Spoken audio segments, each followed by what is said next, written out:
Hey guys, Brian Hilliard here, author of the best-selling book, Networking Like a Pro, and I am fired up here today because we have a special guest. Her name is Einav Avni. She is actually originally from Israel, and though lives here in the UK, and she is coming to us with some really, really good stuff. Einav, thank you so much for coming by. Thank you so much for having me. Awesome, awesome, awesome, awesome. Well, one of the things that we've talked about in the past, we've obviously chatted a little bit offline and had some different discussions. And I wrote down, because I was asking you to kind of describe what it was that you did and kind of how you went about things. And I wrote down a really, what I think is a good description. And I'm going to read it just to kind of set the tone for our conversation. And then maybe you can unpack it for us. One of the things that we talked about is how you are a confidence and personal growth coach. Okay. And the conversation that you have with folks is, listen, you know what? When you are dealing with confidence, when you are dealing with a lack of self-confidence, what it usually comes down to is there are other root cause issues that are driving that. Right. So when you run into somebody who says, oh, well, I'm not really having a lot of confidence in myself, or I'm not really where I need to be in terms of my business or my life or whatever the case may be, the value proposition that you provide for folks is really very simple. Where you're coming from is a place of, excuse me, the confidence or lack thereof is a symptom of a greater issue. And I actually wrote this down. You said that what most people see as a problem is actually a symptom of a related issue. And from that symptom, they've engaged in a pattern of actions and behaviors that has produced a situation and a feeling that they are not happy with. I love that. I wrote it down. I want to kind of just have you unpack that for us, because that can be, that's a deep thing. How do you unpack that for some of our listeners, if you don't mind? Yeah, for sure. So as you say, you just wake up one day and you realize that things are not working so well. And you put it down to lack of confidence, or maybe not feeling good enough, or we have a lot of this kind of identity level challenges, but we don't know what it's all about. So we only have what we know. It's our belief system. This is the translation that we've made of something that is going on internally within us. So we come up with this idea: I have a problem of confidence, or I have a problem of this or that. And basically what we do when we work together is actually see what is the real problem. What is the root cause of the problem that has manifested itself in you saying, I'm feeling, I have lack of confidence or low self-esteem. So you can see how you behave, and then you tell yourself, oh, this is because of X. And basically you have a belief system that is causing you to repeat your patterns of behavior again, again, again. And what we do is we say, well, hang on, what would it be like if you didn't have, this challenge? If you didn't think that you had low confidence, how will you show up? How do you know at what point of life to actually put out the low self-esteem or low confidence?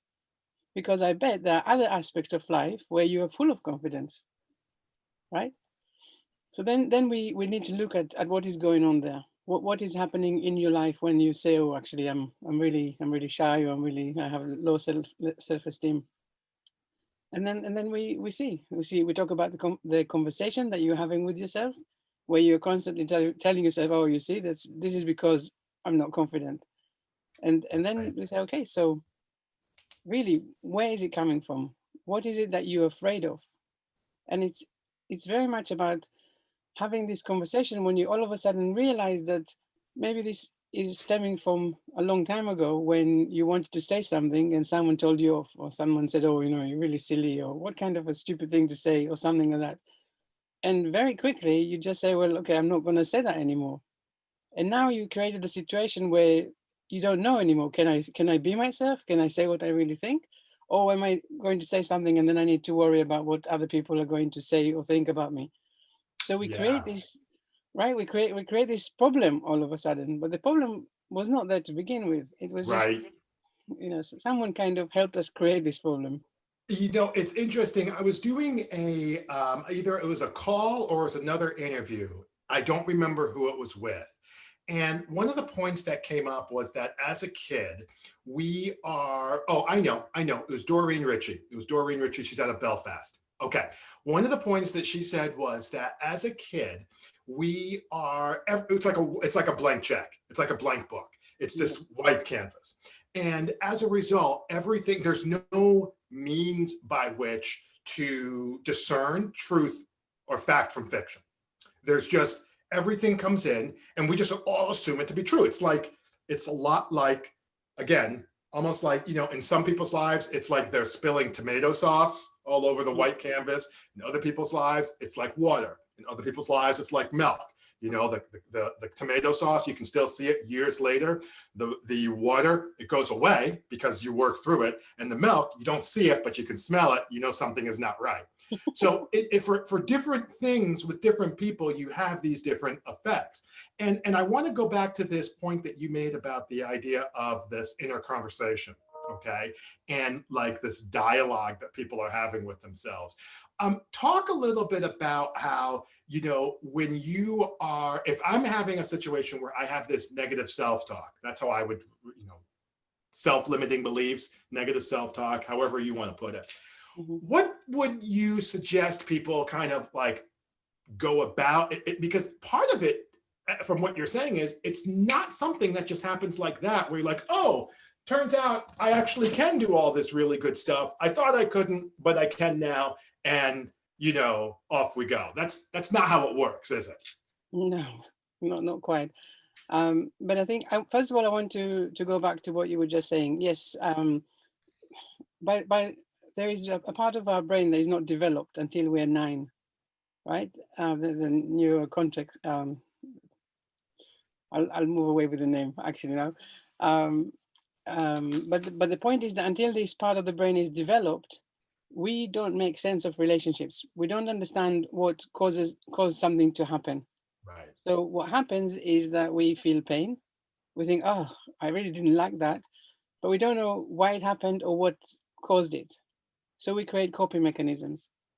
And then, in the sense of, maybe confidence, it's really about, okay, so I know that if I say something, people will say I'm stupid, so I'm not going to say it.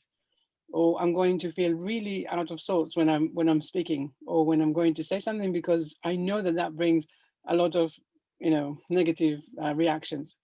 So this is a coping mechanism. And then, because we are so young, when we put the coping mechanisms in place, we don't actually question them until, Right. right? Until one day, many years later, we say, well, hang on, why am I in this way? What is going on? What's causing me to be so nervous when speaking out, or when being, in company with others and stuff? And that's when you realize that there is a challenge here. Now, what we now do is we look at this, exactly what you said about the negative self-talk. What is the conversation that you are having with yourself to keep this alive? Because if you didn't, it wouldn't be there, Right. right? So now we're going to this idea that, yes, we all have a negative voice. It's a judge. It's this really fantastic judge. And the only thing it wants to do is to stop you from doing what you want to do. So And as let me long as, stop you. Let me stop you right there, Nev. I'm sorry. Just interject for a second. yeah, Let's underline that point. What that judge, it's not a person, it's a thought. It's not even really a thought, it's a voice. It's actually not real. We call it your ego. You know this. But what happens is it's not. The problem is that people think that their voice is their intuition. The problem is that they equate their voice with their intuition. They're like, oh, yeah, I've had people tell me this. Oh, yeah, I knew I shouldn't have done this. I should have listened to my intuition, right? No. What you're listening to is this voice that is telling you that is not in your best and highest good, that is telling you essentially, there was a really good description of this. The book is called Jewel of the Abundance, Ellen O'Brien. Essentially, what it's talking about is trying to keep you exactly the same. It's trying to yeah. keep you, everything is totally fine where it is. Don't move. Go ahead. I just wanted to stop there for a quick second. And you're very right. And this is exactly what we know, that the negative voice, I say, is like the best salesperson there can ever be. Right. All it wants to do is to stop you from doing what you were going to do. And Right. it finds the best lies it can tell you to keep you Yep. exactly where you are. Yep. And of course we know, right? We know that the negative voice is our default, it's in our DNA. Right. Because way back when we went, when we lived in caves, we had to have a voice inside us that said, oh, hang on, you can't just go out for fresh air. You need to Right. be wary. Maybe the tigers and stuff out there, they will eat you. You have to be wary. So this is why it's there for us. But the problem is that nowadays, tigers, sadly, they're not as common as they were before. But the voice is still very active. It is still And trying. Yeah. and what that creates, I was just going to say, and what that creates is a pattern, right? Yes. What happens now is that we have a voice inside us that doesn't know anything. I compare the negative voice. I counter that with a subconscious mind. Okay. So the subconscious mind knows everything about us, and it knows, and it always tries to keep us to bring us back to our best version of ourselves, mentally, emotionally, spiritually, physically. So it's sitting there in the background, and it knows that what you're about to do is going to be fantastic for you. Exactly what you need, either because it's the best result or because it's going to give you the best lesson. So that's why there is no dilemma ever, because you're always going to get what you need to get. But the subconscious mind, which I call the unconscious mind, actually, the unconscious mind knows everything about us. So it constantly tries to steer us in the right direction. The problem is that it's not very loud. So Right. it's very easy for us to just not hear it. But what we do hear is this negative voice, which is super loud, but doesn't Right. know anything. So how do you make sense out of all of this? The unconscious mind, when it gives you these messages, you get them with excitement. It's like, oh, I have an idea. I'm going to do this and I'm going to do that and I'm going to talk to this and I'm going to study this. And you get excited. Right. This is how you know this is really congruent. This is what you want to do. Right. And then, of course, as soon as you have this brilliant idea, the negative voice comes up and it knows exactly what lies to tell you so that you Right. don't go ahead and do it. And then it says, You know oh, what? you're too old, you're too, I don't know, you're too ugly, you're too young, you're too fat, you're too this, you're too that. It's never going to work. They're all going to make fun of you. You're going to lose all your money. It tells you exactly, it has it with your fears. And then what you say is, oh, it was a silly idea. I'm never going to happen. Right, right. I was going to say it's happened. One of the things when I was growing my business, and I've shared this before, one of the things when I was growing my business, I've had $20 on 4 separate occasions, 20 or less dollars in my checking account on 4 separate occasions. And that's not fun. Like, and when I say $20, I don't mean, well, it's only $20 now, but I've got 100 coming in, or like, no, $20. And that's what it is for the week or the few days. But there isn't a prospect of, because there's been situations like that too, right? Where people are like, oh, well, you only have 500, but you're going to get another 500 next week. It wasn't like that. Yeah. So one of the things that I noticed was that when I didn't have money, I was more relaxed. And it was interesting. And I noticed that when I didn't have money, I was actually more relaxed. I wasn't happier. I wasn't more fulfilled, but I was less stressed. And you're like, well, how is that, Brian? You didn't have any money. Well, and then what happened was when I would get a check for 500 or a client for 300 or, whatever, because those were the numbers at the time versus, in 1,000 increments now. But like, it was like, oh boy. And I actually wound up getting more stressed. And here's a perfect example of something that I had to deal with, which was I'm a spiritual person. So it's like you have a situation where you're not doing what you want. From my perspective, I would say that God provides this different option. He provides a person with a check who wants to work with you and wants to give it to you. Mm-hmm. And now I'm getting excited because here was the next thought. This gets back to the negative self-talk. Well, I had $0. I had $3 in my checking account. I now have 500. I was not worried before, but I am worried now. You know what I was worrying about? Is it going to be enough?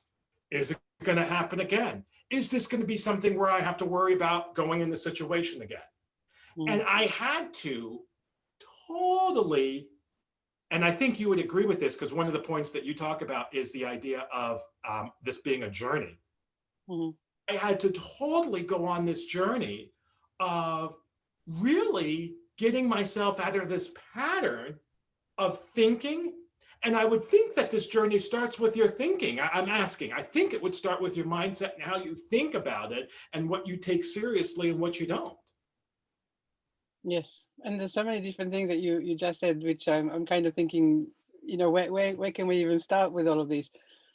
And I think actually, when you know that you only have £3 or $3, and there's no prospect of anything coming back for the whole week. Yeah, for like 5 or 6 days. Yeah, Yeah, that's what it was.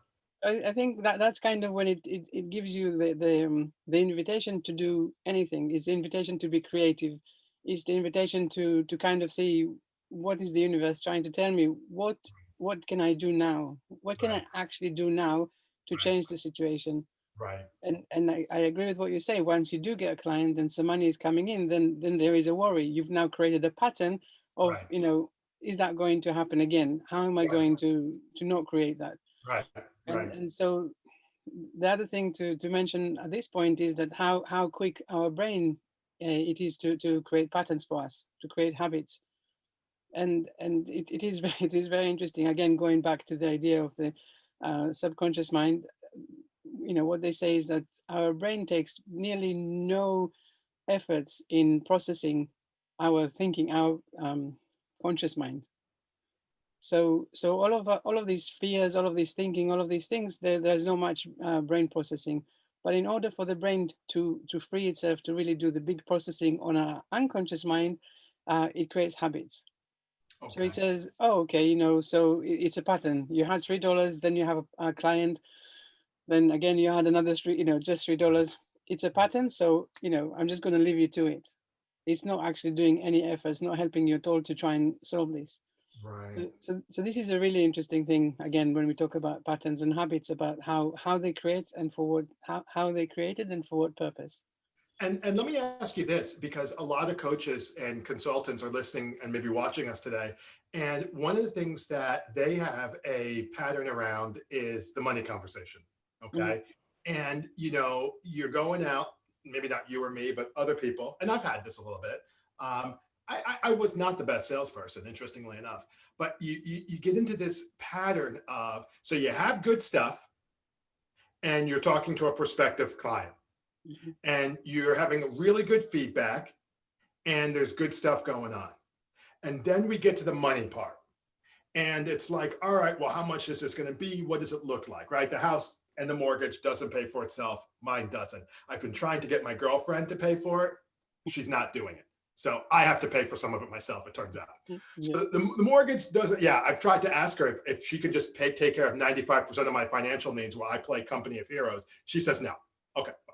So you've got this idea of the money conversation, and it's serious. I mean, I'm making light of it, but it's serious. It's Mhm. serious. So how would you, maybe putting you on the spot a little bit, but what would you say to somebody where they've gotten into a pattern where for a fact that it's a journey that they need to go on? You also know that it was probably from something that came up earlier on in life. I think you said 9 is when we actually start getting back on track, Yeah. adult functioning brain, whatever. How would you go about working or maybe even advising someone who's dealing with a challenge with the money conversation in that regard? I think the money conversation, it's all about helping people see what life is going to be like once you've done the work, once they Okay. come out the other side of it. And for me, I know, as I've been coaching for quite some time now, and for me, I realized that the idea of packages, for example, doesn't really work, because although the problem that the person comes up with is very specific, I know that the solution is not a one-off. So I don't feel comfortable. I mean, of course, I can do it, but I feel more comfortable in helping people to see that actually, when they allow some time, when they don't put this kind of limits of a package, or time limits, they can go as deep and as wide as they want in order to get to their answers. And they can walk with me for three sessions, or they can walk for 20 or so. But by allowing them to create this space for them to really explore what is going on, I feel that we really are able to get things, to change things, because we only hold on to things when we don't have an alternative that is acceptable in our minds. So let me stop you right there. That's a really, really good point. Let me just stop you there for a second. So one of the first things is a lot of people with the money conversation, they think of it as sales and they don't want to be the salesperson. But I think what you're saying is part of the problem is a lack of an alternative of what getting this piece of business or this client or working with this person could be like. And what I think you're saying, and correct me if I'm wrong, but I think you're saying is that let's have an alternative of what that money conversation looks like. Instead of convincing, cajoling, and maneuvering, let's have a conversation about just talking and presenting in a way that is comfortable for everybody, actually. I think so. I know a lot of people will definitely disagree with what I'm saying, because a lot of people, they are doing exactly that. It's a package, it's 12, it's 15 sessions or whatever. This is what you're going to get. Bim, bam, boom. Fine. But for me, it's different because Well, you have a different constituency. I'm sorry, you have a different constituency as well, though. I mean, sort of like myself, I do packages. Maybe a lot of people listening do packages, but your constituency is a group of people. It's a lot more fluid. It's by definition more of a journey versus me. Oh, okay, I'll help you get 3 clients or 5 clients or some paid speaking engagements. So yeah, you don't have to. That's perfectly fine. You have a more fluid constituent. Yeah. For me, it's definitely about the journey, because what I was going to say is that I can see the challenges, even when people talk to me, they don't see it themselves, but I can. I already know. I can identify the limiting beliefs, the Right. blockages, the negative self-talk. I can see all of that, and I can see that yes, they just want to change something, but I also know that to really get to it, because it's like an iceberg. We only see the top of the tip of the iceberg, but to really properly see everything, we have to dig very deep, and we have to take our time. So this is something that I like to have in my conversations with people, because it is about the journey. Now, how do you have a money conversation that is not sitting, on your mind? Like this is really about connecting to your value. I mean, I know that people will only work with me when they see that I can help them to get where they want to get to. So there is no much point in having this kind of nervousness, because I know that even if it's not the right time now, it might be the right time next week, or it might be the right time for their partners or someone that they know. It's not really about the money. I think it's really about the value, the service that I can do. How can I help you? In my discovery sessions, there is always, I mean, people leave with a lot of value already, because I ask them all these questions. And I think, just to tie it back to what we were talking about earlier about the negative voice, um, you know, a huge part of our problems is the negative voice. It's this thing that we don't, as you said, we don't even recognize it anymore. Right. And now we say, okay, so now we know, we can say that it's unconscious mind speaking is the one that gives you a lot of excitement and anticipation. And we Right. have the negative voice, which basically kills anything. It just says no. Right. No, just don't do it. Don't even go there, because we're not doing it. Right. Uh, but the point is that now there is a little war going on inside you. You have the voice that knows, this huge entity within you. It knows that you should do this, and you have this very loud little voice sitting on your shoulder saying, no, we're just not doing it. And now you're becoming torn. Like what is right, what is wrong, and a lot of the time, this voice that says no, because it feeds you all the lies that goes straight into your insecurities, you now Right. believe that it's looking after you. And Right. then, you go to sleep and you say, negative voice, thank you so much for not letting me making a fool out of myself. Right. Right. Right? Right. And Right. you're Right. really Right. convinced Right. that it And saved you, whereas actually, of course, it just added another 5 years to your journey. right. That's exactly right. You talk about getting out of your own way, right? That's kind of what we're getting into now, getting out of your own way. And the tale of the two voices, like you said, it's a little bit like, sometimes you hear in politics, people talk about the silent majority. Oh, you got to watch out for the silent majority because, millions of people are going to come out of the woodwork and vote for this guy. And I'm like, no, they're not. But what really happens is there is a vocal minority. Mm. Okay. There is a vocal minority, and we think that it's this large group of people that are going to come out of the woodwork, and that is not the case. And I think the same thing can be true when we're talking about these two voices. I loved how you said that. The one that's the unconscious, that is in your best interest. You just can't hear the darn thing. But the one that is not is talking the loudest, and then it's literally the squeaky wheel that gets all the attention. So what happens is, I think what you're saying is that people are going to, when I use the word discerning, to be able to maybe see or hear, and I'm open to a different word, in terms of being able to recognize as a first step that this might not be the best to your best and highest good. I'm open for a different word. I think it's really about understanding that when something comes up and you feel this excitement, you know this is the voice that knows. This is the Okay. voice to listen to. And Okay. sometimes the only way to realize that you had that kind of feeling is when you start listening or start hearing all of this negative chatter that is going on. All of a sudden you realize that you are reacting to something, telling, no, you shouldn't do that, or you wouldn't do that, or definitely don't do that. Then you Right. say, okay, actually it came up because there was this thought. So when you say to yourself, oh, my negative voice is telling me that I can't do it, then you say, well, thank you, negative voice, for looking after Right. me. But actually, I am going to listen to it. It's now something putting on the table so that you can consciously examine it. Not every whim and every thought that you have is necessarily a good one or one that you should do straight away. But Right. if it's managed to create some excitement within you, then by all means put it on the table and start saying, okay, so what can I do now? Who can I Right. talk to?